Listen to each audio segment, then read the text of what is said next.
Okay, I'm really excited about this. Been waiting for a while. Some weeks ago, watching Chaosium Inc.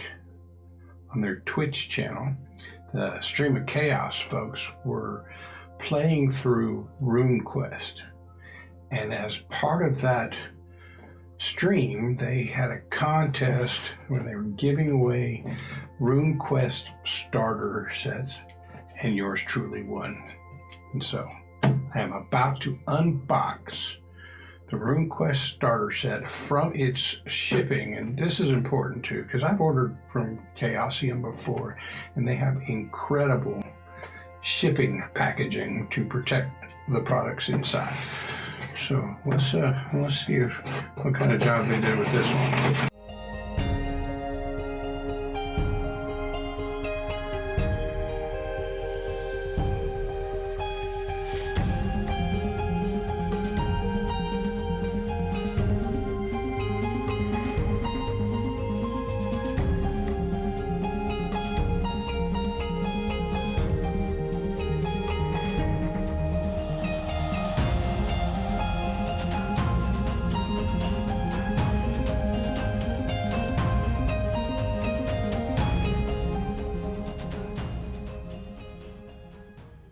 We open it up, and there it is, the beautiful RuneQuest Starter Set. I'll tell you, there's some heft to this box, some weight there.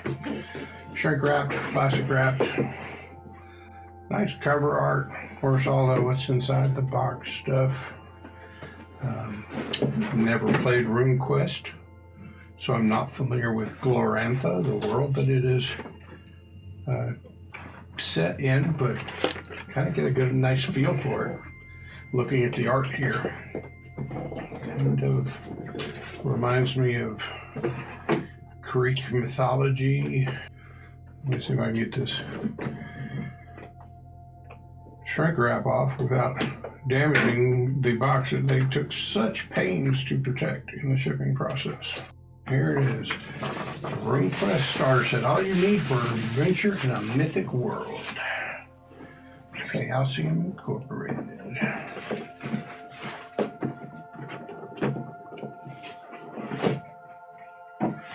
So, we open the box, and we've got a nice read me first and what's in the box page.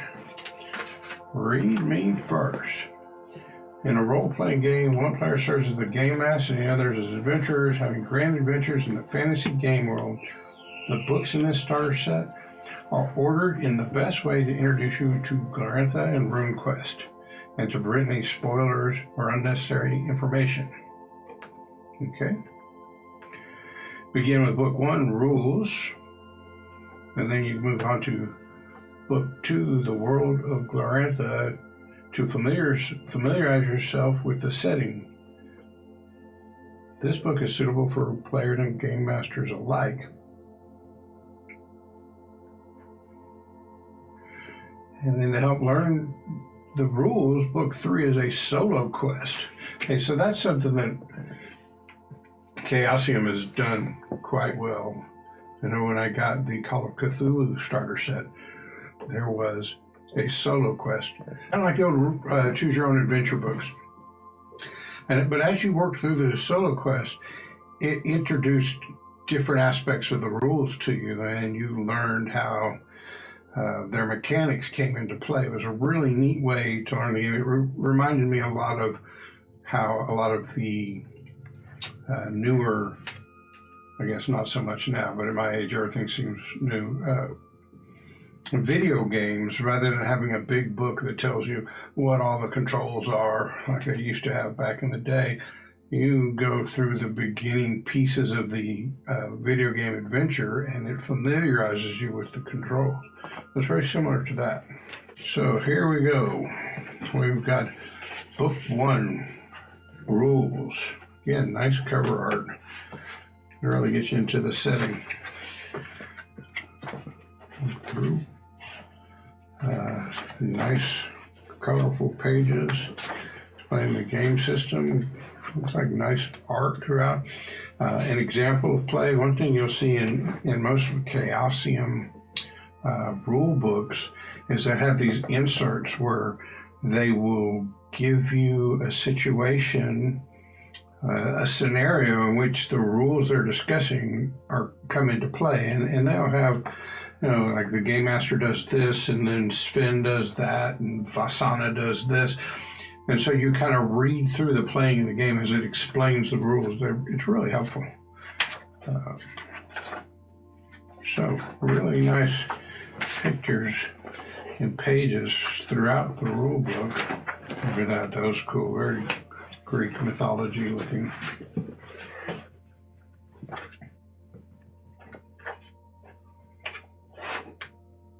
More really cool art. The left hand is off screen. There you go.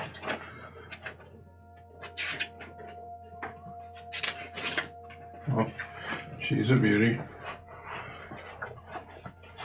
So, high production value on this starter set rule book. I like it. So, book 1, here's the rules. Book 2, The World of Glorantha. So this is kind of the setting book, telling you about the world in which this game is played. Again, same really glossy, good stock paper, runes.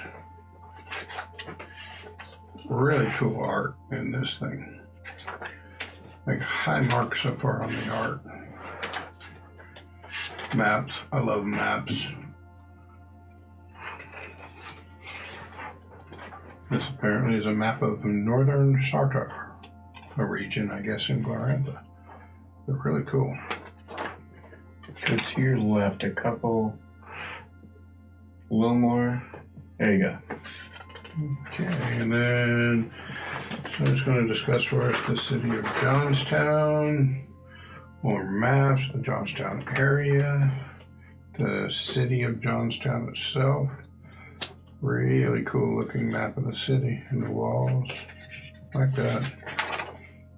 City politics, powerful people with stat blocks for NPC usage. Really nice.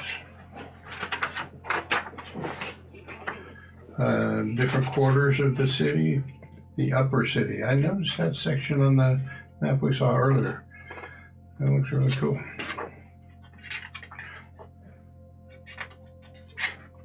Temple areas, a merchant's quarter, more NPC type stuff. The people of downtown. So here's a stat block on just a typical resident or typical citizen. Typical militia member, city guard. Stuff you could put to immediate use, I would think, in Johnstown. And here's the larger map of the Johnstown area. All right, so book 3, the solo quest. I was really looking forward to getting to this one. And so this is what I was telling you about. Basically, you read through this, and as you're going through the adventure you're reading, you're going to come to places where you'll make, in this case, I'd have to make a roll against a scan skill, and if I passed the scan, I would go to page 2. If I failed, I would go to section 3, and section 2 and section 3. And so you play through this. Oh, nice art in here too.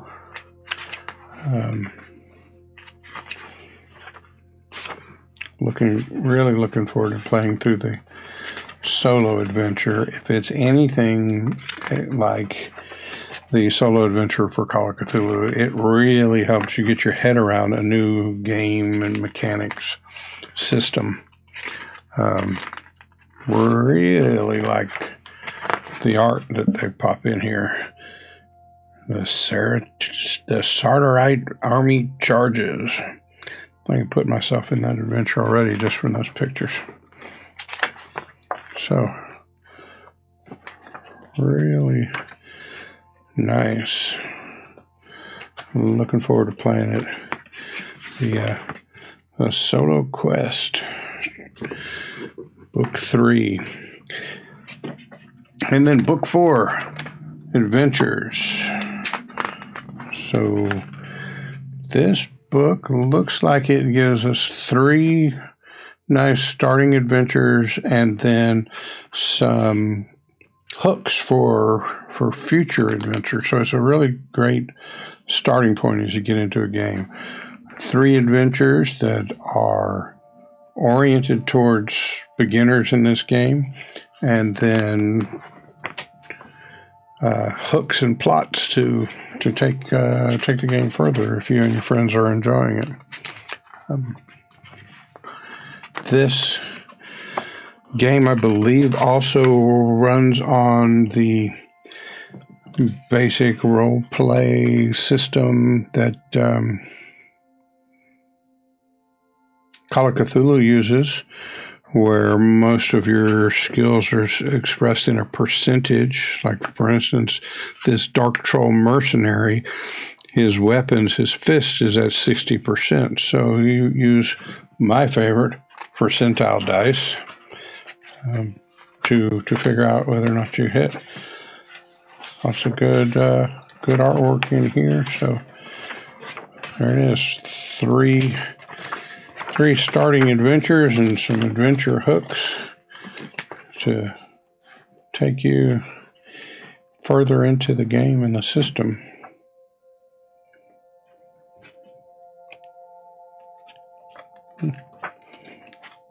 Like it. All right, so what do we got here? All right, these are some of the pre-made characters coming with nice character art too. So here's Molan, Vasana's bison, and this must be Vasana. She has her own bison. That's badass. And over here, runes and how to play Vasana, Farnan's daughter. And you open it up and you get her statistics, her skills and passions, magic that she's good at. That's really kind of a cool character sheet. And if I remember correctly, there's quite a few of them in here. So this character, there's an earth elemental along with her. And this is Yenioth, Varina's daughter, and how to play Yenioth, and again, all of her stats and skills. What do you like about the character sheets? I like that they have character art, helps me kind of get into who they are. I like that there's some backstory with them instead of just here's a sheet with a bunch of stats on it and some tips on how to play it. I think once I understand the game system more, I'm going to like these the runes here. So there's a 90 over air and a 60 over fire and 20 over darkness. So I'm guessing there's some skill in the use of those runes for her. I'll have to look at it more. But the layout is really cool. That you kind of open it up to your statistics, but it's got backstory and other stuff. But to have the art to go along with it, I think helps you immerse yourself in that particular character. And this guy's got a cousin monkey. That's pretty cool. And this is Vishy Dunn. Again, more character art. And there's we got Vostor, son of Pyam here. This one looks pretty badass, that is. Holding some little creature there, and this is Sarala, daughter of Toria. My understanding in the RuneQuest is everybody can use magic. So it's a lot of fighter types that also use rune magic as they play. So more of 14 different pre-generated characters. And this guy looks like he'd be kind of fun to play. Oh, what have we here? Something a little different from the stock we've been getting. This is Makarios, son of Tharasa. He's good in earth, water, air runes.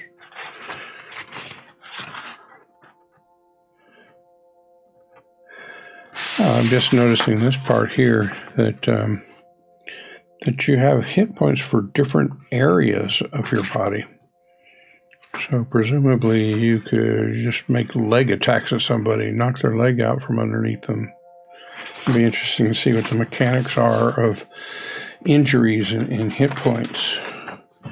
Another cool character, Neris Rune Painter.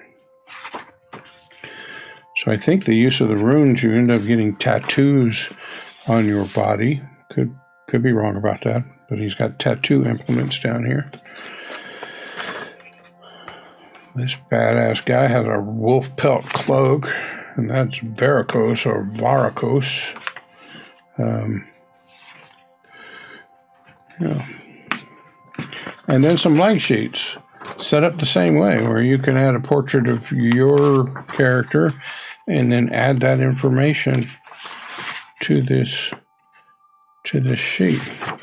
So 14 pre-gen characters, a couple of blank sheets, and now my favorite part, we got maps. This is the blowouts. We saw some of this in the book. So this is Northern Sartor.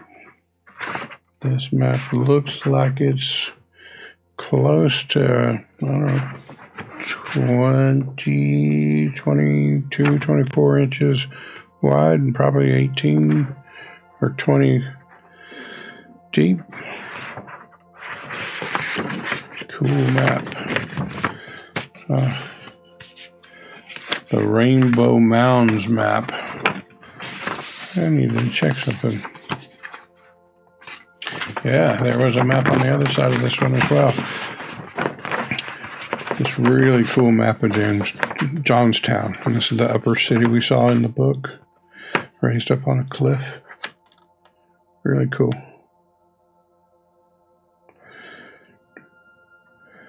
Numbered locations and an insight on where the temples are. That's cool. The Rainbow Mounds. This looks like it is straight up battle map style. Probably goes along with one of the beginning adventures. That looks really cool. And you get some more portions of it. Yeah. Or, this is blank. The other side is labeled. So, as a game master, you could use the blank side for your characters that don't yet know what everything is. Really colorful, beautiful map. I like it. Here's something else they did. They used in the Call of Cthulhu screen, keeper screen, as well as some quick references, and a breakdown of the runes. Nice. Strike rank tracker, I think, is similar to initiative in Dungeons and Dragons. Based on your character's abilities, and the weapons you're using, and I'm relying on the stream that I saw. You have certain weapons that strike quickly, like a readied bow would strike early, like it'd strike rank 2 or something. But if you were swinging a big, huge battle axe that was really heavy, it might go later on in the strike ranks, like at 8 or 9. So It's a initiative and combat sequence tracker that's a little different than the ones we normally see, and it has to do not only with you and your skills, but also the type of weapon you're using and how fast it goes at. And of course, a nice set of dice. Got the 20-sided, 12-sided percentile dice, and the 8, 5, and 4-sided dice. So